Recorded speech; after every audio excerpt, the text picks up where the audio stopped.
Il y a aussi un domaine qui est de vos prérogatives. Il s'agit de la linguistique, des langues officielles très précisément. Sauf que l'intitulé, le titre même, a disparu de votre ministère. Pourquoi, au juste? Parce que nous avons une approche transversale, développer une approche très en silo de la question du bilinguisme.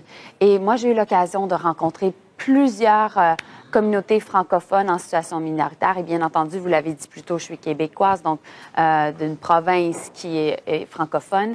Et j'ai pu voir, en fait, l'impact des changements de l'ancienne communauté francophone à travers le pays à faire face aux nouveaux défis. Quels sont-ils? En fait, on parle de l'immigration, s'assurer qu'on puisse aussi intégrer nos nouveaux arrivants en français et même dans des communautés linguistiques en situation minoritaire, ou encore la question du numérique, comment on peut saisir l'opportunité du numérique pour à terme arriver avec des nouveaux outils, une façon aussi de transmettre la culture, d'appuyer davantage le rayonnement de nos communautés et puis plusieurs aussi s'assurer que d'appuyer la vitalité des communautés, ça veut dire aussi d'avoir une approche un petit peu plus en lien avec des accès à des services de santé, d'éducation, de communication dans la langue, en fait, la langue française, dans les situations, dans les communautés en situation.